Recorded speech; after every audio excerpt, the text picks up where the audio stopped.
This is what my dorm looked like after move-in day last year, and this is what it looked like before. Getting from one end to the other was not an easy process or quick by any means, and as move-in day quickly approaches, I wanted to make this video to tell you guys some of the tips that I found extremely helpful when I moved in, as well as stuff that I realized later on would have been really useful to know back in August of 2019. The first tip is going to be to know what exactly comes in your room and how big it is, and from that information create a layout plan. So talk to your roommate if possible and just figure out how you want to lay out the beds and where you want to put any of the other big additions that you're bringing, such as a TV or a couch or a mini sofa or a rug, whatever it may be. This is just going to make it extremely helpful so that as soon as you arrive into your room, the first thing you can do is move around the beds to whatever position that you wanted it to be, because move-in day is already super hectic and you don't want to spend extra time literally just figuring out how you want the room to be laid out. And it'll give you a head start on putting everything else in the room and making sure that you don't put it and then have to move the beds around later, because that's a huge hassle. Better yet, have a backup plan too, because us, for example, I'm pretty sure our initial plan was to keep one bed lofted and then have the other one perpendicular to it, not lofted, keep like a TV under that bed and then a futon on the other empty side. But as soon as we got there, we realized there was not enough space for that at all. We fell back to our backup plan, which was to loft both beds and have a TV under one and a futon on the other.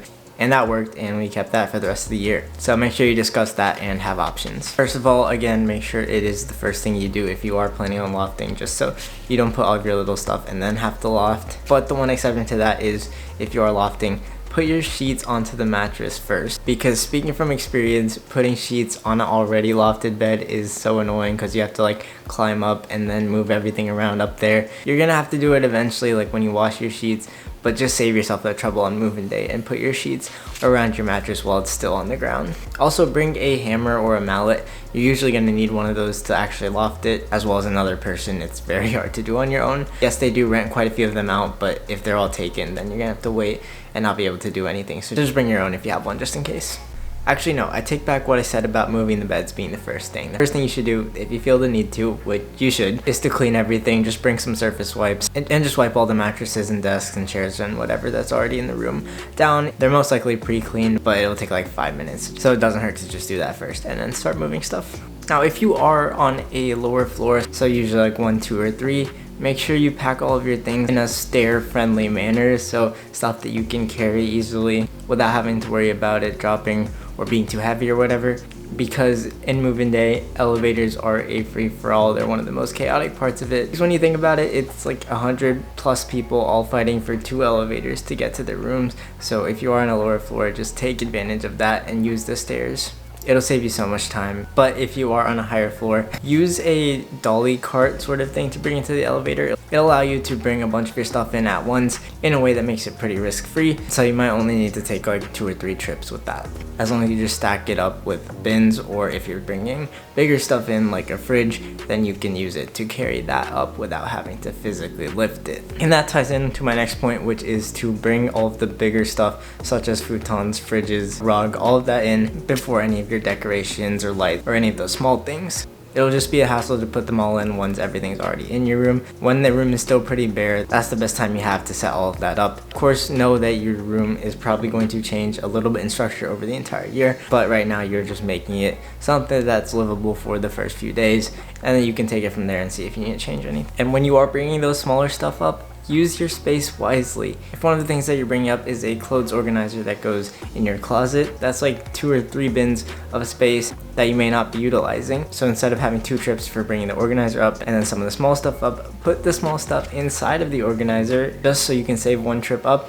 and then once you get up, take all of it out and put it wherever you need. The same can go with like laundry baskets. I put a bunch of all like my desk stuff in those. Essentially the goal of all of this is just to reduce the amount of these type of things that you need to bring up, because obviously you don't really need to keep those in your room afterwards. Also, this is a pretty common one, but for clothes, pre-hang them. So while you're still at home and you're packing all of the clothes that you're gonna take, instead of folding them and putting them in a suitcase or something like that, just literally put a hanger on all of the shirts that you're gonna bring, and even some of the pants if you want, and just lay that on top of the basket or whatever you're bringing the small stuff in. Some people use that garbage bag trick. I personally never needed it, but you can try that too. And then just keep that laid on top of it, carry the basket into your room, and once you get there, literally just take the clothes off and put it right on the hanger. And that'll save you so much trouble with having to unfold it, unpack the hangers, and hang it all over again. Also, don't bring an iron board. I know so many people try to bring an iron board. Like, you're not gonna have the room or time to iron things in college. If you have like a bunch of dress shirts that you know you're going to be needing,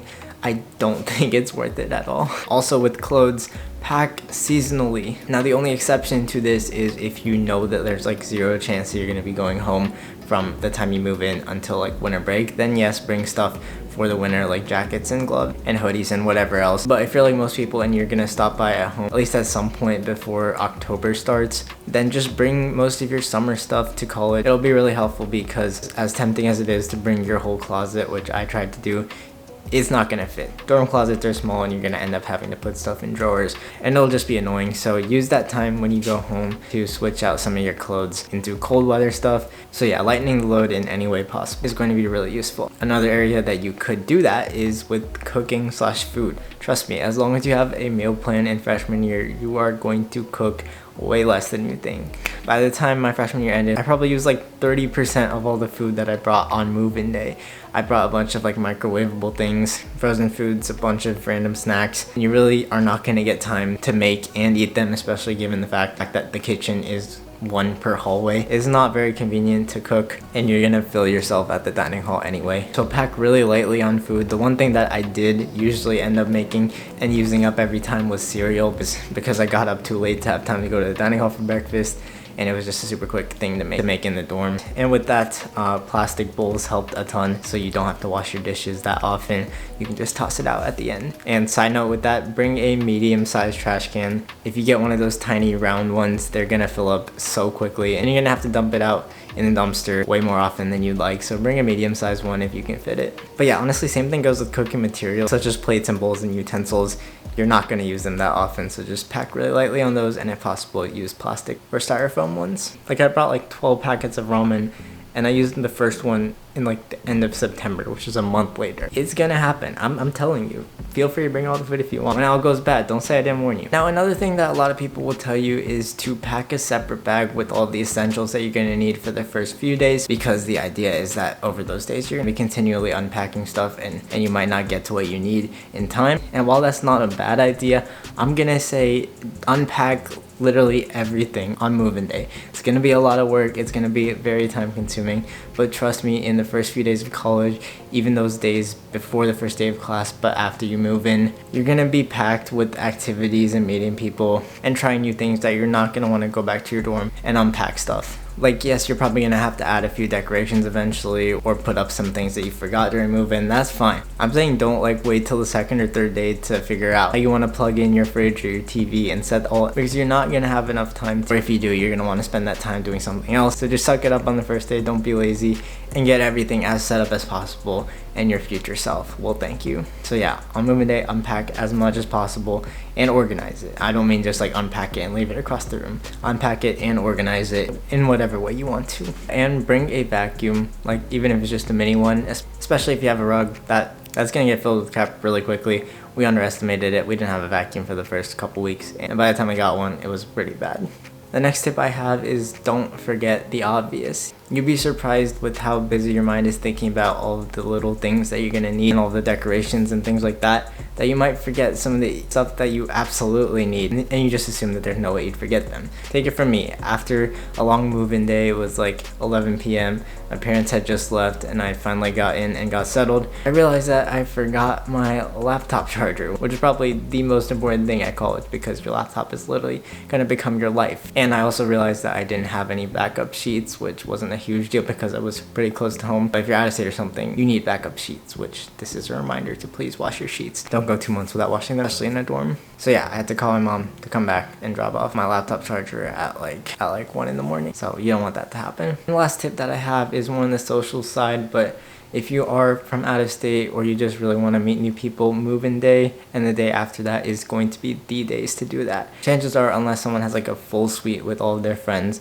most people are going to be looking for people to meet as well. So just branch out, literally just walk around your dorm. People are going to be outside their rooms or even just in their rooms with the door open. Just feel free to drop by and say hi, especially if you have one friend, just go together and do that. It'll be fun and a good way to meet people, especially the people that you're going to be surrounded by for the next 8 months or so. And if you're not close to your suite mates by now, go get dinner with them, do something like that. Because more than just your dorm in general, you're gonna have to be really close with them for the entire year.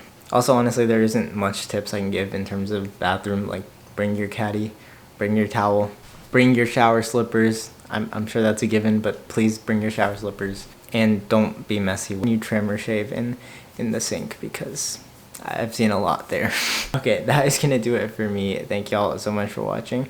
Drop a like and sub for more college content. Only literally 2 weeks until move-in, maybe even less at the time this is going up. That's freaking crazy. Good luck at move-in. Hope to see some of y'all on campus in a couple weeks. But until then, I will catch you guys later. Thank you so much for watching. Peace out.